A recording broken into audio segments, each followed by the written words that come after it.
जय जय रघुवीर समर्थ श्रीमतदास बोध दशक 12 विवेक वैराग्य समास 9 यत्न शिकव श्रीराम समर्थ दुर्बल नाचारी ओढगस्त आळसी खदाडणारी नगस्त मूर्खपणे अवघे व्यस्त काहीच नाही.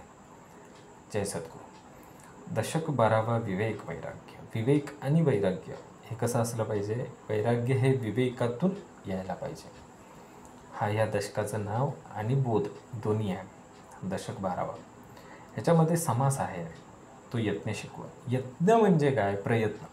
प्रयत्न कसा असावा? प्रयत्न कुणी करावा?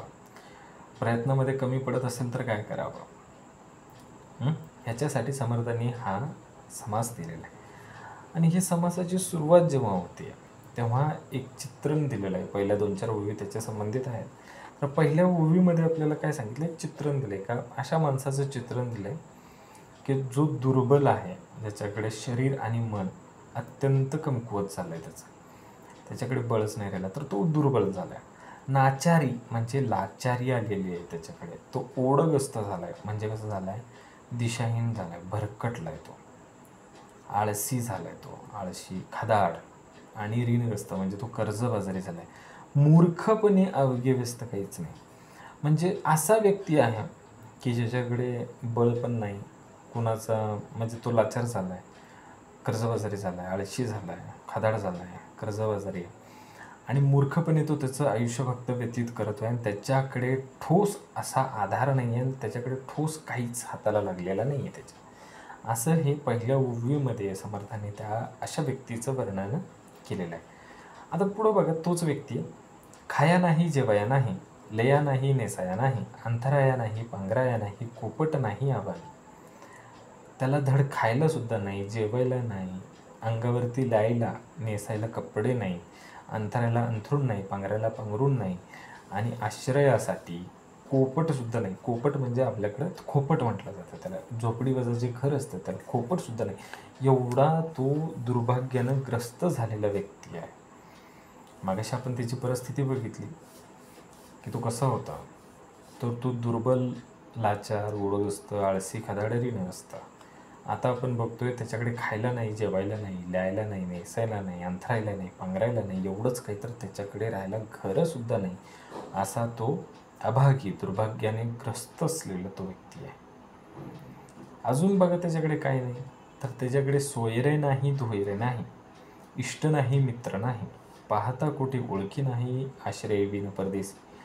त्याच्याकडे सख्खे म्हणजे जवळचे सगळे कुणी नाही, सोयरे धोयरे कुणीच नाही त्याच्याकडे, इष्ट नाहीत, मित्र नाहीत, अगदीच काय तर पाहता कुठे, जिकडे पाहिल तिकडे याची ओळखसुद्धा नाही आहे.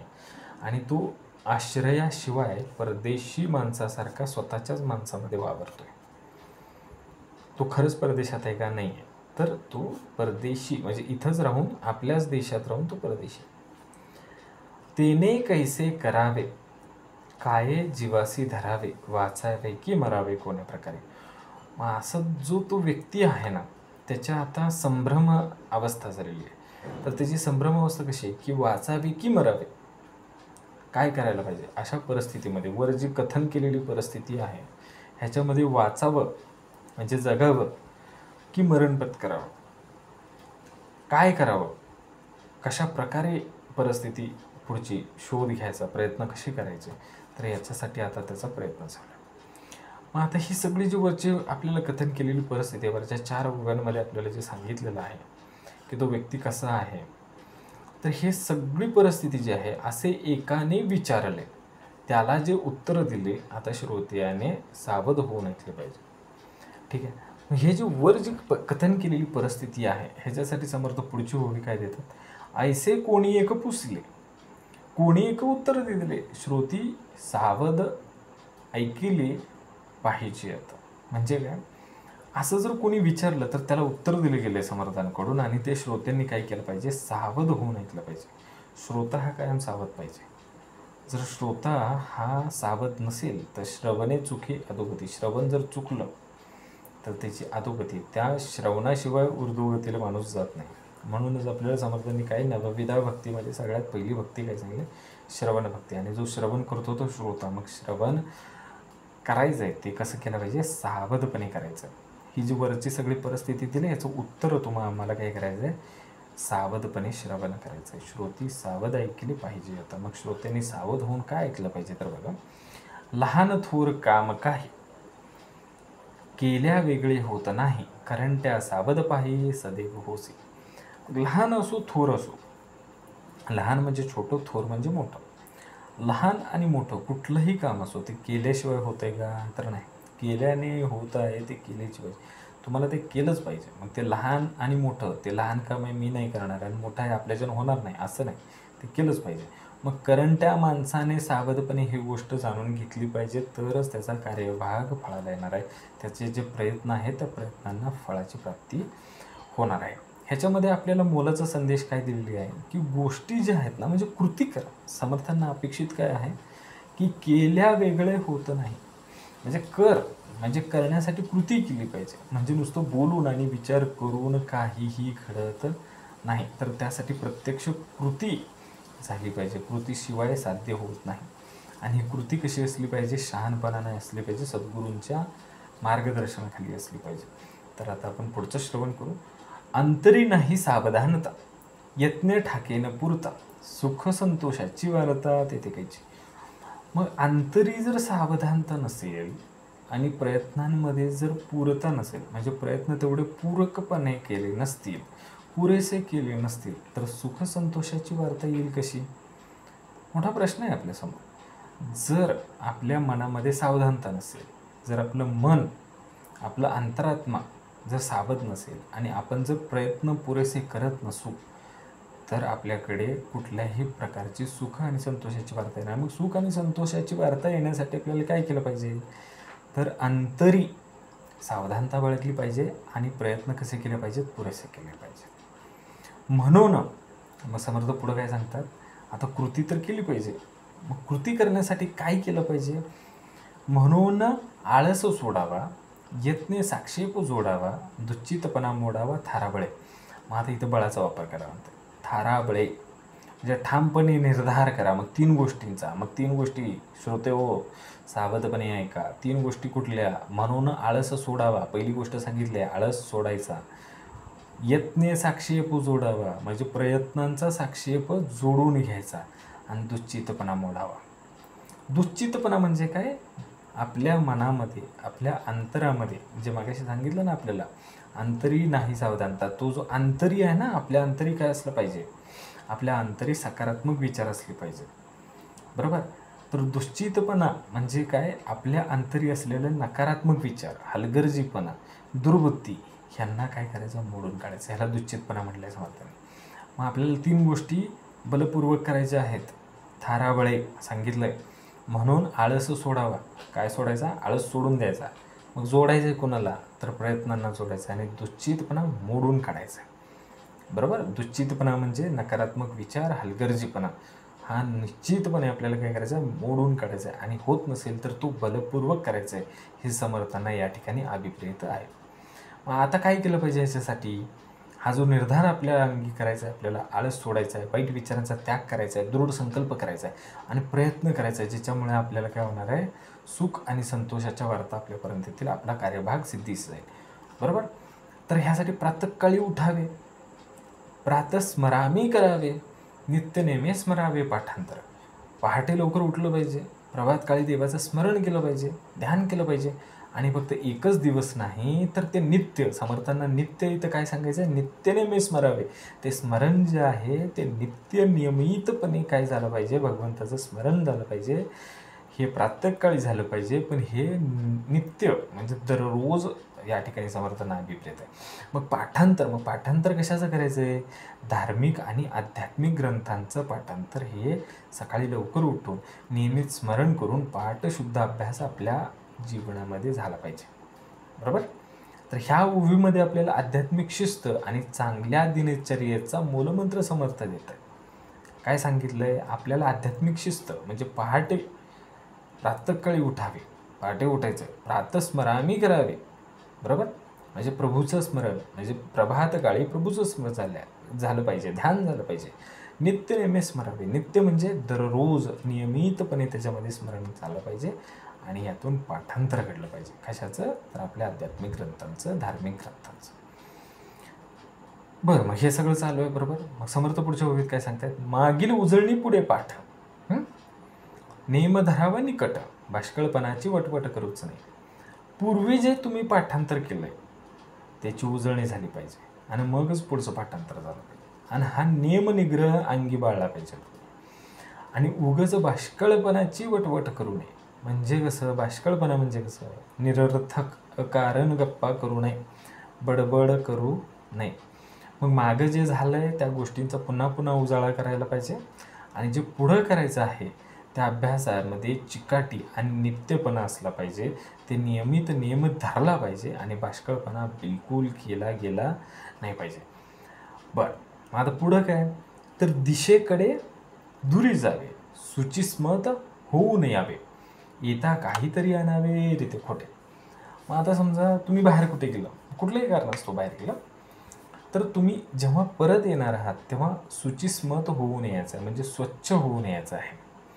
येता काहीतरी आणावे. मग जेव्हा आपण मागवून येतोय, आपण एखादा कार्यभाग करून येतोय, तेव्हा आपल्या उपयोगाची वस्तू, आपल्या उपयोगी पडणारा अनुभव, आपल्या उपयोगी पडणारी माहिती ही घेऊन यायचं आहे. रिकाम्या हाती यायचं नाही. समर्थांना या ठिकाणी काय अभिप्रेत आहे? दिशेकडे दुरी जावे, सुचिस्मत होऊन यावे, येता काहीतरी आणावे रीते खोटे. गेला बाहेर हरकत नाही, माघारी येताना स्वच्छ होऊन यायचं आहे आणि येताना काहीतरी उपयोगाची वस्तू, अनुभव आणि माहिती घेऊन यायचं आहे. रिकाम्या हाती यायचं नाही. ते अगदी व्यर्थ आहे. रिकाम्या हाती येणं म्हणजे अगदी व्यर्थ आहे. म्हणजे प्रत्येक गोष्टीतून काही ना काहीतरी शिकायचं. ही ओवी आपल्याला काय सांगते की प्रत्येक गोष्टीतून तुम्ही एकदा बाहेर गेला, काहीतरी तुमचा कार्यभाग करून यायला लागला की नक्की आपल्याला तो अनुभव, आपल्या उपयोगाची माहिती त्या ठिकाणी घेता आली पाहिजे. धूत वस्त्रे घालून घालावी पिळून, करावे चरण क्षाळन, देवदर्शन देवार्चन यथासांग. आपल्याला यथासांग करायचं. काय करायचं आहे? धूत वस्त्र घालावी पिळून, धुतलेली वस्त्र पिळून वाळत घालायचे. करावे चरण क्षाळन, चरण म्हणजे आपले पाय, ह्यांचं क्षाळन म्हणजे स्वच्छ धुवायचं आहे त्यांना. मग करायचं देवदर्शन. आलेल्या पावलांनी डायरेक्ट झालं नाही सांगितलं, आला तसा गेला नाही नाही नाही. पहिलं सुचिरभूत व्हायचं आहे. म्हणजे कसं व्हायचं आहे? तर त्या ठिकाणी चरण क्षळन करून यायचं आहे, बरोबर, म्हणजे पाय धुवून यायचं आहे. मग देवाचं दर्शन करायचं आहे आणि मग देवाचं अर्चन करायचं. या ठिकाणी सांगितलेला जो क्रम आहे ते सुद्धा खूप महत्त्वाचा आहे. आधी देवाचं दर्शन आणि मग देवार्चना, देवाची अर्चना. अर्चना म्हणजे पूजा किंवा उपासना. आणि हे यथासांग झालं पाहिजे. आता मग पुढं काय करायचं आहे? काही फलाहार घ्यावा. दिवसाची सुरुवात सांगली, दिनचर्या सांगितली. मग सगळ्यात पहिला आहार. आहार कसा असला पाहिजे? काही फलाहार घ्यावा, पुढे व्यवसाय करावा, लोक आपला परावा म्हणत जावा. मग जेव्हा आपण दिवसाची सुरुवात करतो तेव्हा आपला आहार कसा असला पाहिजे? हलका आणि पाचक असला पाहिजे. म्हणून तो फळाहार घ्यायचा. काही फळाहार घ्यावा, पुढे व्यवसाय करावा. म्हणजे जे काही आपलं जे दैनंदिन काम आहे ते अगदी मन लावून त्या ठिकाणी आपला व्यवसाय करायचा. आणि मग लोक आपला परावा म्हणत जावा. मग लोकांनी आपल्याबद्दल आपली प्रतिमा जी आहे कायम सकारात्मक राहील, सात्विक राहील, अशा पद्धतीची कार्यकुशलता, अशा पद्धतीचा सद्वर्तन आपल्याकडून त्या ठिकाणी केलं पाहिजे. आणि आपलं सामाजिक संतुलन आपण त्या ठिकाणी राखलं पाहिजे. ह्यासाठी पहिला आहार कसा घ्यायचा आहे? हलका घ्यायचा आहे, पाचक घ्यायचा आहे. असा आहार आपण त्या ठिकाणी घ्यायचा, आपला व्यवसाय करायचा आणि लोकांनी आपल्या वर्तनातून काहीतरी सकारात्मक घेतलं पाहिजे. असंच जीवन आपल्याला जगायचं आहे. बरं, मग पुढं काय? सुंदर अक्षर लिहावे, स्पष्ट नेमस्त वाचावे, विवर विवरो जाणावे अर्थांतर.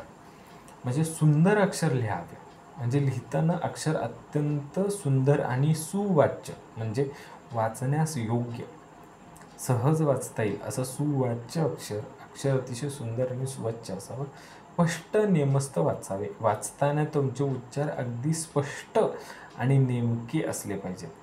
मगाशी सांगितलं समर्थांनी की बाष्कळपणा करायचा नाही, जास्तीचं बोलायचं नाही, जास्तीची बडबड करायची नाही. स्पष्ट आणि नेमस्त वाचावे. विवर विवरो जाणावे अर्थांतर म्हणजे प्रत्येक शब्दाचा, वाक्याचा नेमका अर्थ समजून घ्यायचा आणि त्याच्या खोलात जाऊन विचार करायचा. आणि ही जी ओवी आहे ना, ही कम्प्लिटली म्हणजे पूर्णपणे ज्ञान आणि अभिव्यक्तीच्या शुद्धतेविषयी आहे. अक्षर हे म्हणजे फक्त शब्द नाही आहे, तर ती विचारांची वाणी आहे. म्हणून अक्षर कसं असलं पाहिजे, तर सुंदर असलं पाहिजे. सुंदर अक्षर लिहावे. अक्षर म्हणजे ज्याच्या नावातच आहे, ज्याचं क्षरण होत नाही, जो कधीही कमी होत नाही. क्षर म्हणजे कमी होणे. तर सुंदर अक्षर लिहावे. जर ते कमी होते तर ते अक्षर कसं, ते अक्षरचा अर्थ काय, तो शब्द जो आहे ना, तो फक्त शब्द नाही, तो विचार आहे. तो विचार स्पष्ट असावा. मग स्पष्ट नेमस्त वाचावे, उच्चारसुद्धा स्पष्ट असावा. आणि मग विवरो जाणावे अर्थांतर. मग प्रत्येक शब्दाचा आणि वाक्याचा नेमका अर्थ समजून घेऊन मग खोलपर्यंत विचार करायचा. नेमस्त नेटके पुसावे, विशद करून सांगावे, प्रत्येवीन बोलावे तेची पाप. मग कुणालाही काही विचारायचं झालं तर ते कसं असलं पाहिजे, नेमकं विचारा आणि नीट विचारा. नेमस्त नेटके पुसावे. पुसावे म्हणजे विचारावे. श्रोते पुसती कोण करते, म्हणजे श्रोते विचारत आहेत ग्रंथ कुठला, तर तिथं जे पुसावे शब्द आहे ना, तोच इथे आहे. नेमस्त नेटके पुसावे म्हणजे नेमकं आणि नीट पुसा. तुम्हाला जे विचारायचं आहे ना, ते नेमकं आणि नीट विचारा. मग विशद करून सांगावे. मग कुणाला काही सांगायचं झालं, विचारायचं कसं हे झालं ना इथं, पुसावे कसे, तर नेमस्ते आणि नेटके पुसावे. मग विशद करून सांगावे. मग आता विशद करून सांगताना म्हणजे जेव्हा आपण एखाद्याला सांगत असू तेव्हा ते सुद्धा कसं असलं पाहिजे, नेमस्त आणि नेटकेच असले पाहिजे. परत स्पष्टपणे सांगायचं आहे. आणि प्रत्यय विन बोलावे तिची पाप. अनुभव म्हणजे तुम्हाला प्रत्यय आला आहे का, तरच बोला, अन्यथा बोलू नये. प्रत्यय म्हणजे अनुभवाशिवाय बोलणे हे पाप आहे. आपल्याला एखाद्या गोष्टीचा अनुभवच नाही आणि त्याबद्दल आपण जर काही सांगत असू तर तो अडाणीपणा आहे. कारण तुम्हाला अनुभव आलेला नाही आहे, त्यातून ज्ञान आलेलं नाही आहे, तर त्याच्याविषयी बोलणं म्हणजे हे समर्थांनी आपल्याला सांगितलं की हे पूर्णपणे पाप आहे. मग ह्या ओळीमध्ये आपल्या समर्थ काय सांगतात की शंका विचारणं हे शुद्ध जिज्ञासेचं लक्षण आहे. आपण जिज्ञासू आहोत, पण ती शंका जेव्हा तुम्ही विचारता ती नेमकी असली पाहिजे आणि नीट असली पाहिजे.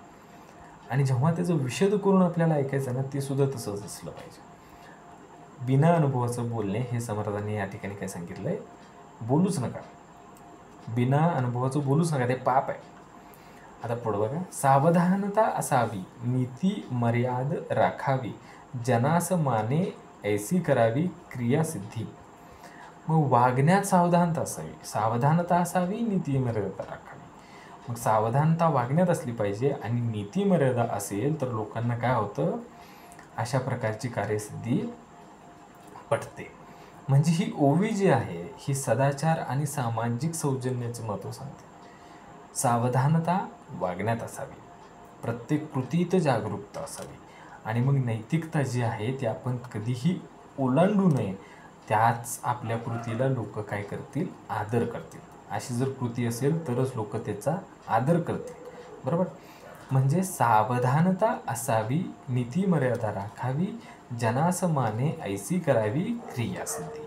मग आपली जी क्रिया आहे, आपली जी कृती आहे ती कशी असावी, प्रत्येक कृतीमध्ये जागरूकता असावी आणि नैतिकतेची मर्यादा ओलांडलेली नसावी. तेव्हाच आपली जी कृती आहे ती आदरास पात्र आहे. ह्यातून आपलं सद्वर्तन आणि सदाचार दिसून येतो. आलियांचे समाधान, हरिकथा निरूपण, सर्वदा प्रसंग पाहून वर्तत जावे.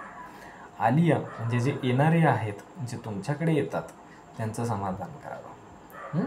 आलियांचे समाधान, हरिकथा निरूपण म्हणजे नित्य हरिकथा आणि आध्यात्मिक निरूपण करत जावे. बरोबर. सर्वदा प्रसंग पाहून वर्तत जावे आणि मग नेहमी प्रसंग पाहून यथा योग्य आपलं आचरण असलं पाहिजे. मग प्रसंग कसा असतो, वेळ, प्रसंग, ठिकाण यानुसार आपलं वर्तन हे बदललंच पाहिजे. ह्या ओळीमध्ये आपल्याला काय सांगितले, प्रत्येक क्षणामध्ये आपण कसं असलं पाहिजे, वर्तन योग्यच असलं पाहिजे. आणि आपण त्या ठिकाणी आपले जे कोणी आपल्याकडे येतात त्यांचं समाधान करण्यासाठी आपल्याला सुसंवाद ठेवावा लागतो. ठीक आहे. तर लोकांच्या मनामध्ये समाधान, भक्तिभाव आणि शांती निर्माण व्हावी असं आपलं वागणं असलं पाहिजे. वर्तन कसं असलं पाहिजे, आलियांचे समाधान, हरिकथेचं निरूपण, सर्वदा प्रसंग पाहून वर्तत जावे, प्रसंगाला धरून असलं पाहिजे. ताळ, धाटी, मुद्रा शुद्ध, अर्थ, प्रमेय, अन्वये शुद्ध, गद्य, पद्य, दृष्टांत शुद्ध अन्वयाचे. म्हणजे काय, तर हे भाषेचे सुसंस्कृत आणि प्रभावीपणे सादरीकरण करायचं कसं, ह्याच्यासाठी ताळी धाटी मुद्रा शुद्ध, म्हणजे गाणं आणि वाचन करताना आपण ताल आणि लय आणि मुद्रांचा जो अभ्यास आहे ना, ह्या शुद्ध असलं पाहिजे. गाणं कसं असलं पाहिजे, शुद्ध असलं पाहिजे. वाचन कसं असलं पाहिजे, शुद्ध असलं पाहिजे. ताल कसं असलं पाहिजे, शुद्ध असलं पाहिजे. लय कसं असलं पाहिजे, म्हणजे धाटी, लय म्हणजे धाटी, ती सुद्धा शुद्ध असली पाहिजे. आणि मुद्रांचा अभिनय सुद्धा कसा असला पाहिजे, शुद्ध असलं पाहिजे. अर्थ प्रमेय अन्वये शुद्ध. अर्थ म्हणजे आपल्या बोलण्यातून जो निघतो तो अर्थ जो असतो आपल्या बोलण्यातून निघतो तो अर्थपूर्ण असला पाहिजे. प्रमेय म्हणजे तथ्ययुक्त असलं पाहिजे. आणि अन्वय म्हणजे वाक्यरचना सुसंगत असली पाहिजे. समर्थ किती छान आपल्याला सांगतात बघा. ताळ धाटी मुद्रा शुद्ध, अर्थप्रमेय अन्वय शुद्ध, गद्य पद्य दृष्टांत शुद्ध अन्वयाचे. ताळ धाटी, ताळ म्हणजे काय, ताल सूर ताल मधला ताल. लय म्हणजे धाटी, मुद्रा हे सगळे शुद्ध असले पाहिजेत. त्याच्यानंतर अर्थ, तुमचा बोलण्यातून निघणारा अर्थ तो सुद्धा कसा असला पाहिजे, शुद्ध असला पाहिजे. त्यातून निघणारं प्रमेय म्हणजे तथ्य, ते सुद्धा शुद्ध असले पाहिजेत. आणि अन्वय म्हणजे वाक्यरचना सुद्धा शुद्ध असली पाहिजे. गद्य पद्य दृष्टांत शुद्ध, गद्य म्हणजे गद्यलेखन, पद्य म्हणजे काव्यलेखन, ह्यांची सुद्धा उदाहरणं अत्यंत शुद्ध असावी. आणि यांचं सादरीकरण सुद्धा कसं असावं, अन्वय म्हणजे त्यांची रचना सुद्धा कशी असावी, अत्यंत चांगली असावी. ही आपले सुसंस्कृत आणि प्रभावी सादरीकरणाचं मार्गदर्शन समर्थांनी या ठिकाणी आपल्याला दिलं. गाणे वाजवणे नाचणे, हस्तन्यास दाखवणे, सभारंजके वाचने, आडकथा छंदबद्ध, म्हणजे कसं, हे सगळे कलेचे प्रकार आहेत. हे सादर करत असताना गाणे वाजवणे नाचवणे हे सगळे कसे असले पाहिजे, अचूक असले पाहिजे. हस्तन्यास म्हणजे हातांच्या हालचाली ज्या आहेत, आपण जे हातवारे म्हणतो ना, ते नीटपणे दाखवण्यात यावे. आणि त्यातूनच आपल्या अभिव्यक्तीचं पूर्णत्व आपल्या हस्तन्यासातून दिसून येते. सभारंजके वचने म्हणजे सभेमध्ये श्रोत्यांच्या समोर आपण जेव्हा रंजन करतो तेव्हा ते सौजन्यपूर्ण बोलणं असलं पाहिजे. तुमचं वचन जे आहे, तुमचं बोलणं, वचने म्हणजे बोलणे, हे कसं असलं पाहिजे, सौजन्यपूर्ण असते. आडकथा छंदबद्ध, मग हे छंदबद्ध कथा असली पाहिजे. म्हणजे मोजक्याच ते तुमची जे काही तुम्हाला म्हणायचं आहे ते मोजक्याच शब्दांमध्ये आणि योग्य ठिकाणी अचूकपणे ते तुम्हाला वापरता आलं पाहिजे. ह्याच्यामध्ये काय आहे की कथनशैली, आपण हे कथन कसं करतो आहे, आपल्याला जे म्हणायचं आहे ते कसं सांगतो आहे, तर हे या ठिकाणी समर्थाने सांगितलं आहे. बहुतांचे समाधान राखावे, बहुतांच मानिले ते बोलावे, विलग पडो नेदावे कथेमध्ये. आता समर्थ काय सांगतात माहिती का, आता समावेशकता म्हणजे सगळ्यांचा समावेश कसा असला पाहिजे बघा. बहुतांचे समाधान राखावे म्हणजे श्रोत्यांच्या बहुतांचा विचार करून त्यांना समाधान मिळेल अशा पद्धतीने काय केलं पाहिजे, सुसंवाद ठेवला पाहिजे. बहुतांश मानेल ते बोलावे, मग जे बोलणं श्रोत्यांचं आहे ते जे त्यांना स्वीकारते तेच बोललं पाहिजे, जे त्यांना पचतंय तेच दिलं पाहिजे. विलग पडो निदावे म्हणजे कोणताही श्रोता वेगळा पडू द्यायचा नाही, तर सगळ्या श्रोत्यांना एकत्र ठेवायचे कथेमध्ये. बघा वेगवेगळ्या आहेत. बहुतांचे समाधान राखावे, मग किती लोक असू द्या त्यांचं समाधान होईपर्यंत तुमचं ते कथन चाललं पाहिजे. बहुतांचं मानेल ते बोलावे, जे सगळ्यांना मानते तेच बोलावं. आणि विलग पडो नेदावे कथेमध्ये, कुणालाही वेगळं पडू द्यायचं नाही, कुठल्याही श्रोत्याला वेगळं वाटू द्यायचं नाही. सगळ्यांना सर्वसमावेशक, हा सर्वसमावेशक असा मूलमंत्र समर्थांनी मला दिलेला आहे. परत एकदा बघा. ताळ धाटी मुद्रा शुद्ध, अर्थप्रमेय अन्वय शुद्ध, गद्यपद्य दृष्टांत शुद्ध अन्वयाच. गाणे वाजवणे नाचवणे, हसतन्यास दाखवणे, सभारंजक वचने, आडकता छंदबंद. बहुतांचे समाधान राखावे, बहुतांच मानेल ते बोलावे, विलग पडो नेदावे कथेमध्ये. ठीक आहे. लोकांचं उदंड वाजी आणू नये, लोकांचे उकलावे हृदये, तरी मग स्वभाव होय नामघोषे. अत्यंत महत्त्वाची ओवी. लोकांचं उदंड वाजी आणू नये म्हणजे काय, उगच लोकांना जिकिरीला आणू नका. लोकांचे उकलावी हृदय, बरोबर आहे. लोकांचं हृदय उकलायचं म्हणजे अगदी शब्दाचा अर्थ घेऊ नका. समर्थांना इथं अपेक्षित काय आहे, तर त्यांचं अंतःकरण प्रसन्न होईल एवढ्या पद्धतीचं बोललं पाहिजे. म्हणजे लोकांना जिकिरीच न आणता, लोकांना उगाच ओढून ताणून धरता त्यांचा काही उपयोग नाही. म्हणजे लोकांचं उदंड वाजी आणू नये, लय जिकिरीला आणायचं नाही. लोकांचे उकलावे हृदय म्हणजे लोकांचं अंतःकरण प्रसन्न होईल एवढं त्यांना उकलून काढा, असं बोला. एवढं त्यांच्या मनाला, अंतःकरणाला हात घालून बोला. तर मग स्वभाव होय नामघोषे, म्हणजे अशा लोकांचा स्वभाव लोकांना आवडतो आणि लोक त्याच्याच नावाचा जयघोष करतात. म्हणजे आता बघा, गोंगाट घालायची गरज आहे का? नाही.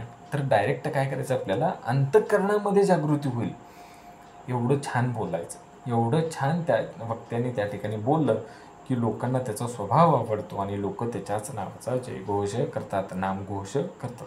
नामघोष करणे म्हणजे त्याच्या नावाचं त्या ठिकाणी घोष होते, त्याच्या नावाची घोषणा होते. भक्ती ज्ञान वैराग्य योग नाना साधनाचे प्रयोग, जेणे तुटे न भवरोग मनन मात्रे. भक्ती ज्ञान वैराग्य आणि योग ही ह्या वेगवेगळ्या प्रकारच्या काय आहेत साधन आहे. ह्याचं विवरण करायचं आहे, श्रोत्यांनी त्याचं मनन करायचं आहे आणि तेवढ्यानेही त्यांचा भवरोग नष्ट झाला पाहिजे. भवरोग म्हणजे जन्ममृत्यूचा फेरा त्यांचा तुटला पाहिजे.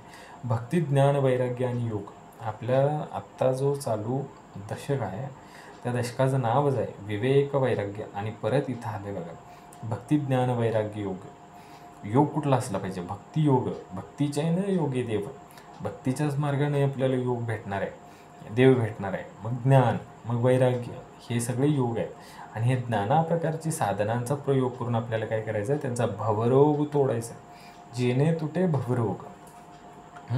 भक्ती वैराग्य हे फक्त बोलण्यापुरती न राहता त्यांचं मनन आणि काय केलं पाहिजे, आचरणसुद्धा केलं पाहिजे. आणि त्यातूनच काय होणार आहे, भवरोग तुटून जाणार आहे मननाने. पण ते मनन कसं असलं पाहिजे, ही जी सगळी साधनं आहे ना, ही आत्मोन्नतीसाठी आहे आणि यातून प्रामाणिक मनन घडलं पाहिजे. जैसे बोलणे बोलावे, तैसेची चालणे चालावे, मग महंत लीळा स्वभावे अंगिबाणे. समर्थांनी ना याच्या आधी पण सांगितलं आहे की जसा बोलतो तसा चालतो ना, त्यालाच आपण विवेकी म्हणतो. बोलणे एक चालणे एक, त्याचे नाव हीन विवेक. मग समर्थांना अभिप्रेत काय आहे, जैसे बोलणे बोलावे तैसे चालणे चालावे. जसं बोलतोयस ना तसं चाल. मग महंत लीळा स्वभावे अंगिबाणे, मग त्याचं चरित्र कसं होऊन जाईल, महंताचं चरित्र होऊन, तो महानच होऊन जाईल. आपण जसे बोलतो तसंच बोलायचं आणि आपण जसं वागतो तसंच वागायला पाहिजे. बोलणं आणि वागणं ह्यामध्ये विरोधाभास नको, बरोबर.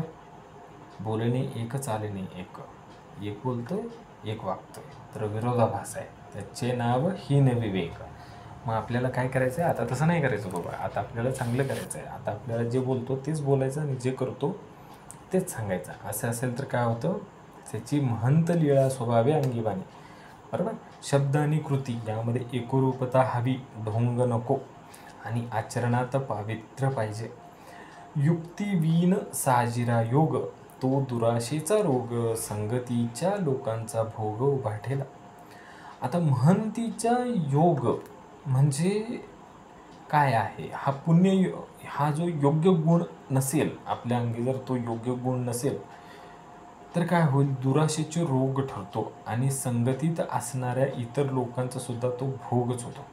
म्हणजे काय आहे या ठिकाणी बघा, जर योग आणि साधना बुद्धिपूर्वक नाही केली तर तो काय आहे, फक्त खोटा दिखावा ठरू शकतो आणि त्यातून काही दुराशा येईल आणि चुकीच्या आशा निर्माण होतील, जे आपलं ध्येय चुकवतील.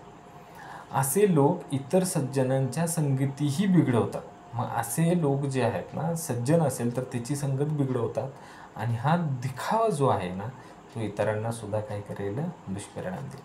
युक्तिविन, ज्याच्याकडे युक्ती नाही ना, युक्तिविन साजरा योग म्हणजे बरोबरचा जो योग आहे तो दुराशेचा रोग, म्हणजे त्यातून दुराशा उत्पन्न होईल आणि त्याच्या संगतीच्या लोकांचा भोग उभा ठेकेल. म्हणजे सज्जनांची सुद्धा जर तिथला संगत असेल ना, तर त्याच्या नादी लागून त्यांचा सुद्धा काय होणार आहे, त्या ठिकाणी ध्येय चुकणार आहे आणि इतरांना सुद्धा त्याचे दुष्परिणाम भोगावे लागतील. म्हणजे युक्तियुक्त, आता युक्तिबिन सांगितलं ना मागशी, युक्तियुक्त आणि विचारसंपन्न साधना जर एकदा आपल्याला मिळाली की केवळ त्यातून आपला लाभच होणार आहे, नुकसान होणार नाही. मग आपल्याला काय केलं पाहिजे, युक्तियुक्त आणि विचारसंपन्न साधनाच करायची आहे. ऐसे न करावे सर्वथा, जनास पाऊवे नये व्यथा, हृदयी चिंतावे समर्थ रघुनाथजीसी. म्हणून आता काय केलं पाहिजे, अशा प्रकारे वर सांगितल्याप्रमाणे कधीही वागू नका. ऐसे न करावे सर्वथा, वर जे सांगितलं ना, कसं युक्तिबिन साजिरा योग, असं नाही करायचं, युक्तियुक्तच करायचं आणि विचारसंपन्नच योग करायचा आणि कुणाच्याही दुराशेचा रोग त्या ठिकाणी उत्पन्न करायचा नाही. मग समर्थ सांगतात, ऐसे न करावे सर्वथा, जनास पावू नये व्यथा. व्यथा त्यांना द्यायची नाही, दुःख नाही द्यायचं त्यांना, लोकांना दुःख कधीही देऊ नका. हृदयी चिंतावे समर्था, हृदयात नेहमी समर्थांचंच काय असलं पाहिजे, स्मरण असलं पाहिजे, रघुनाथाचे स्मरण असलं पाहिजे. मग अशा भंपक आणि दिखाऊ साधना वर जे सांगितल्यात ना, त्या कधी करायच्या नाहीत. जनतेसमोर, म्हणजे बाकीचे जनास कुठल्याही पद्धतीचं दुःख देण्याचं काही कारण नाही, आपण तर ते देऊ पण नाही. आणि मनाच्या गाभाऱ्यात कायम काय असावं, समर्थ रघुनाथ म्हणजे श्रीरामाचंच चिंतन असावं, श्रीरामाचं अखंड चिंतन हृदयामध्ये असावं. बरोबर. उदास वृत्तीस मानावे जन, विशेष कथा निरूपण, रामकथा ब्रह्मांड भेदून पल्याड न्यावी. आता काय करायचं आहे आपल्याला, रामकथा ब्रह्मांड भेदून पल्याड न्यावी.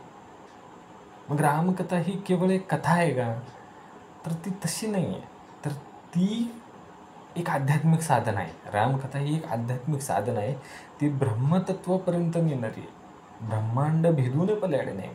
मग त्याच्या आधी समर्थांनी काय सांगितलं आहे की ज्यांना उदास वृत्तीस मानावे जन, म्हणजे संसाराच्या मोहातून बाहेर पडून मुक्तीच्या वाटेवर रामकथा सांगावी. आणि ही रामकथा काय करावी, ब्रह्मांड भेदून, कथा ही रामकथा ब्रह्मांड भेदून पलीकडे न्यावी. ही फक्त रामकथा नाही आहे, तर ती एक ब्रह्मतत्वाला भेदणारी सुद्धा आध्यात्मिक साधना आहे. हेच या ठिकाणी समर्थांना सांगायचं आहे. सांग महंती संगती गाणे, तेथे वैभवास काय उणे, नभा माझी तारंगणे तैसे लोक. जेथे उत्तम गुणांनी युक्त महंत असतात, संगीत असतं, गाणे असते, तिथे तुम्हाला वैभवास काय उणे पडलं. आता तिथं तुमच्याकडे काय आहे, सांग महंती संगीत गाणे, तेथे वैभवास काय उणे. संत विचारतात, जेव्हा महात्मा म्हणजे महंत भक्तिभावानं संगीत गातात, तिथं काय वैभवाची कमी पडली तुला, काय वैभव उणीव काय आहे तिथं, कुठल्याच पद्धतीची उणीव नाही. जसं आकाशामध्ये असंख्य तारे चमकतात, तसं महात्मा आणि भक्तजन या भक्तसभेमध्ये शोभून दिसतात. म्हणजे भक्तिरसामध्ये संगीत आणि साधू संत यांनी निर्माण केलेल्या वातावरणामध्ये भौतिक वैभवाची गरजच राहत नाही. तिथं काय असतं, तर फक्त आणि फक्त आध्यात्मिक सौंदर्य असतं. समजतंय का. सांग महंती संगीत गाणे, तेथे वैभवास काय उणे, नभ माझी तारांगणे तैसे लोक. मग संत विचारतात, सांग महंती संगीत गाणे. जेव्हा संत आणि महात्मे हे भक्तिभावानं संगीत गातात, कीर्तन करतात, तेव्हा तिथं कुठलं वैभव पाहिजे बाबा तुला. असे असंख्य तारे आकाशामध्ये चमकत असतात, तेव्हा काही ठराविकच तारे त्यामध्ये शोभून दिसतात. ते म्हणजे महात्मा आणि भक्तजन त्या भक्तीच्या सभेमध्ये शोभून दिसतात. आणि जेव्हा अशा पद्धतीचं वातावरण तयार होतं ना, भक्तिरसामध्ये एकदम छान तयार झालेलं भक्तिरसयुक्त संगीत जेव्हा तयार होतं ना, तेव्हा तिथं भौतिक वैभवाची गरज नाही. तिथं असतं ते फक्त आणि फक्त आध्यात्मिक सौंदर्य असतं. आकलबंद नाही जेथे, अवघेचे विस्कळीत तिथे, एके अकलेवीन ते काय आहे. जेथे अक्कल हुशारी नसेल, तेथे सर्वच विस्कळीत होऊन जाते. एका अक्कल हुशारीशिवाय काय आहे. समर्थाने अतिशय सुंदर दिलं. अक्कल बंद आहे म्हणजे त्याची अक्कलच बंद पडली आहे, तिथं काहीच नाही, ते सगळं विस्कळीत होऊन पडणार आहे. एक अक्कले विन ते काय आहे. मग अक्कल हुशारीशिवाय तिथं काय आहे, काहीच नाही. समर्थ प्रश्न विचारत आहेत की इथं अक्कल जे म्हटलं आहे ना, तर बुद्धी विवेक हा आपल्याकडे असलाच पाहिजे. बुद्धी विवेक केल्याशिवाय गोष्टींना शाश्वत मूल्यच प्राप्त होत नाही. केवळ भक्तिभाव असून चालत नाही, तर त्याबरोबर समज आणि युक्तिवादसुद्धा करता आलं पाहिजे. म्हणजे अक्कलशून्य जे कार्य आहे, मग अक्कलशून्य काहीही करा तुम्ही, ते निरर्थक आहे. त्या ठिकाणी अक्कल हुशारी पाहिजेच पाहिजे असं समर्थाने या ठिकाणी म्हणायचं आहे. अक्कलबंद नाही पाहिजे, अक्कल पाहिजेच. अक्कलबंद नाही जेथे अवघ्याची विस्कळीत तिथे, मग ते विस्कळणारच आहे. अक्कलबंद नसेल ना, अक्कल हुशारी नसेल आणि अक्कल बंद पडली असेल, तर त्या ठिकाणी कुठलंच कार्यभाग व्यवस्थित चालणार नाही, तो विस्कळीतच होणार आहे. बुद्धी विवेक पाहिजे, समर्थांना अभिप्रेत आहे. घालून अकलेचा पवाड व्हावे ब्रह्मांडाहून जाड, तेथे कैचे आणले द्वाड करंटपणा. म्हणून अक्कल हुशारीच्या सामर्थ्याने, म्हणजे बुद्धीचा योग्य वापर करून काय करायचं, सामर्थ्याने, बुद्धीच्या योग्य वापराच्या सामर्थ्याने ब्रह्मांडाहूनही श्रेष्ठ व्हावे. मग तेथे द्वाड अभागीपणे कसे राहील. बरोबर, तिथं कुणीही अभागी राहू शकत नाही. याचा भावार्थ असा की भक्तीचा, बुद्धीचा योग्य वापर करून आपण ब्रह्माच्या साक्षात अनुभूतीपर्यंत जाऊ शकतो. अशा वेळी अज्ञानाचं प्रदर्शन करणं हे फोल ठरतं. बरोबर, करंटेपणा कशाला तिथं दाखवायचा, तो फोल ठरतो. पूर्णपणे बुद्धीचा वापर करून आपण ब्रह्माचा साक्षात अनुभूतीपर्यंत जाऊ शकतो. म्हणजे कसं, विवेकाचं बळ घेतलं तर आत्मा ब्रह्मांडापेक्षाही मोठा आपण करू शकतो. येथे आशंका पिठली, येथे आशंका फिटली, बुद्धी यत्नेप प्रवेशली, काही एक आशा वाढली अंतःकरणी. इथं श्रोत्यांच्या सगळ्या शंका आकांक्षा फिटलेल्या आहेत, आशंका फिटलेल्या आहेत आणि बुद्धीला प्रयत्नाचं महत्त्व कळालं आम्हाला. बुद्धी प्रत्यय प्रवेशली, आता बुद्धीमध्ये प्रयत्नांचा प्रवेश झालेला आहे. काही एक आशा वाढली अंतःकरणी. मग आता अंतःकरणामध्ये आशा वाढली, काय झाले, आता शंकांची निवृत्ती झाली आणि ज्ञानाचं चिंतन सुरू झालं. बरोबर, आणि हृदयामध्ये काय झाले, रघुनाथजीची स्मरण, म्हणजे आता ईश्वराचं प्राप्तीची ओढ सुरू झालेली आहे, उत्कट इच्छा उत्पन्न झालेली आहे. आता शंका निवृत्त झाल्या आणि आता मनामध्ये दिव्य आशा उत्पन्न होत आहेत. इति श्रीदासबोधे गुरुशिष्य संवादे यज्ञ शिकवण नाम समास 9. जय जय रघुवीर समर्थ.